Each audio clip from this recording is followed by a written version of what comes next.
कल शुक्रवार है और बड़ी बात यह है कि उत्तर प्रदेश में योगी सरकार का बुलडोजर तैयार है। पिछले 2 हफ्तों से हर शुक्रवार को जुमे की नमाज के बाद आपको याद हो रहा होगा कि कैसे उत्तर प्रदेश में हिंसा भड़की है। इसलिए कल फिर से हिंसा ना हो, इसके लिए उत्तर प्रदेश में खास तैयारियां की गई हैं। किस तरह से अतिरिक्त फोर्स को लगाया गया है और कैसी हैं तैयारियां, देखिए इस रिपोर्ट में।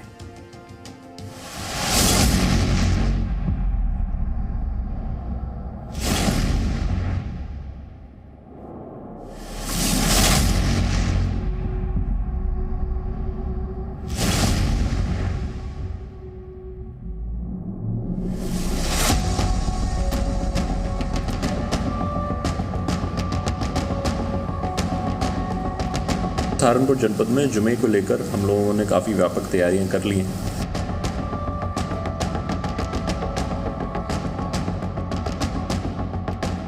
व्यवस्था ऐसी की गई है कि इस बार किसी तरह का कोई डिस्टर्बेंस ना हो। शुक्रवार को जुमे की नमाज के बाद हालात ना बिगड़े, ये उसकी तैयारी है। शुक्रवार को जुमे की नमाज के बाद पत्थरबाजी ना हो, ये उसकी तैयारी है। शुक्रवार को जुमे की नमाज के बाद भीड़ हिंसक ना हो, ये उसकी तैयारी है। पिछले शुक्रवार को उत्तर प्रदेश में क्या हुआ, ये सब ने देखा है। लेकिन इस बार सिर्फ जमीन पर नहीं, आसमान से भी मस्जिदों पर नजर रखी जाएगी। संवेदनशील और अति संवेदनशील माने जा रहे इस शहर में प्रशासन की मौलवी और मौलानाओं के साथ बैठक हुई। ये तय हुआ कि मस्जिदों में नमाज के वक्त प्रशासन के वॉलंटियर तैनात होंगे और प्रशासन ने चेतावनी दी है कि पुलिस पर पथराव बर्दाश्त नहीं किया जाएगा। ऐसी परिस्थिति में जहां हम व्यापक जन समर्थन और जनसंपर्क कर रहे हैं, साथ ही साथ कानून तोड़ने वालों के विरुद्ध सख्त कार्रवाई के भी निर्देश हैं। कल शुक्रवार है, यानी जुमा है और यूपी पुलिस के लिए बड़ा इम्तिहान है। सरकार के पास इनपुट है कि इस जुमे पर एक बार फिर और पत्थरबाजी वाली साजिश को अंजाम दे सकते हैं। उत्तर प्रदेश में 1-2 नहीं 18 शहरों को अति संवेदनशील माना गया है, जहां हिंसा की आग को भड़काया जा सकता है। लखनऊ, कानपुर, प्रयागराज, आगरा, मऊ, संभल, मेरठ, अंबेडकर नगर, बहराइच, अयोध्या, गोंडा, बलरामपुर, वाराणसी, गोरखपुर, बुलंदशहर, बिजनौर, बरेली और सहारनपुर, इनमें से 8 शहरों में शुक्रवार को हिंसक घटनाएं हुई थी। कहीं छोटी तो कहीं बड़ी, कहीं पत्थरबाजी तो कहीं आगजनी। पहले 3 जून, फिर 10 जून। जून का जुमा यूपी पुलिस पर भारी पड़ रहा है। अब 17 जून को एक और जुमे की बारी है। अमन चैन कायम रखने के लिए यूपी पुलिस ने एड़ी चोटी का जोर लगा दिया है। खतरे को देखते हुए यूपी पुलिस ने भी काउंटर प्लान बनाया है। हर संवेदनशील शहर में खास तैयारी की गई है। फ्लैग मार्च और गश्त चल रहा है। सबसे पहले प्रयागराज की तैयारी देखिए। प्रयागराज में पुलिस की पहरेदारी देखकर यह एहसास होता है कि 17 जून के ऑपरेशन को पुलिस कितनी गंभीरता से ले रही है। डीएम, एसएसपी खुद मोर्चे पर हैं, खुद गश्त लगा रहे हैं, मौके का मुआयना कर रहे हैं और ये पैगाम देने की कोशिश कर रहे हैं कि जुमे पर सुरक्षा का खास ख्याल रखा जा रहा है। प्रयागराज के अटाला इलाके में पुलिस का खास अलर्ट है। हर गली चौराहे की ड्रोन से निगरानी की जा रही है। देखिए, ये ड्रोन यहाँ पर लाया गया है, ये अटाला के ही इलाके में, ये आप देख सकते हैं।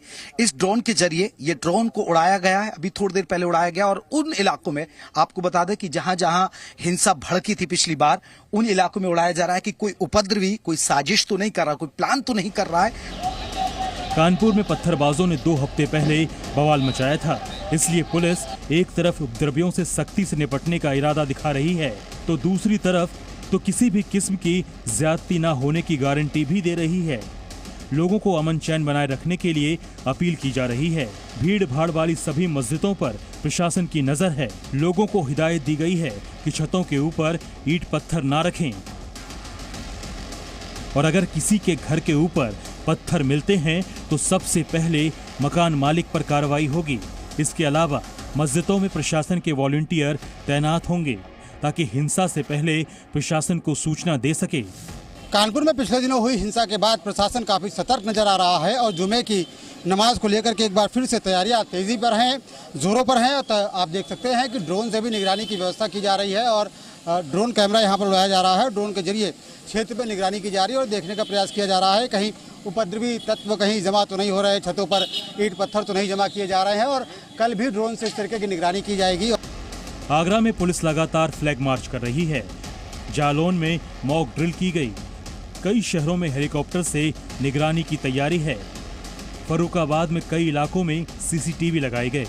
लखनऊ में धर्म गुरुओं और सिविल सोसाइटी के साथ बैठक की गई। कल के नमाज की व्यवस्था के लिए व्यापक जनसंपर्क धर्म गुरुओं से किया गया है और सभी का अपेक्षित सहयोग प्राप्त हो रहा है। उधर यूपी में हिंसा के आरोपियों पर यह तय है कि बुलडोजर का एक्शन चलता रहेगा। सुप्रीम कोर्ट की ओर से भी बुलडोजर के एक्शन पर ब्रेक नहीं लगाया गया है, लेकिन राज्य सरकार को ये हिदायत दी गई है कि कार्रवाई कानून के मुताबिक की जाए। सुप्रीम कोर्ट ने यूपी सरकार से 3 दिन में जवाब देने को कहा है। सुनवाई के दौरान जमीयत की ओर से कहा गया है कि regulation of building operation act का उल्लंघन हुआ है, बिना पक्ष रखे कार्रवाई नहीं की जानी चाहिए। वकील ने यह भी कहा कि UP urban planning and development act का उल्लंघन हुआ है, 15 दिन का नोटिस देना जरूरी होता है। इसके जवाब में सरकार की ओर से वकील तुषार मेहता ने कहा है कि दिल्ली के जहांगीरपुरी मामले में नोटिस दिया गया था, लेकिन डिमोलिशन से प्रभावित कोई पक्ष सामने नहीं आया। वकील ने कोर्ट में यह भी कहा कि जमीयत ने याचिका दाखिल की जो सीधे तौर पर प्रभावित नहीं है। इस मामले की अगली सुनवाई अगले हफ्ते होगी। मतलब अगर किसी ने शुक्रवार को पत्थर चलाया तो शनिवार को उसके घर पर बुलडोजर की कार्रवाई तय है। पुलिस की ऐसी तैयारी सिर्फ इसलिए है क्योंकि कुछ उपद्रवियों ने उत्तर प्रदेश में 1 दर्जन से ज्यादा शहरों की शांति को पटरी से उतार दिया था। Bureau report, ji media. Presenting B News app, available on Google Play and App Store. Download it now.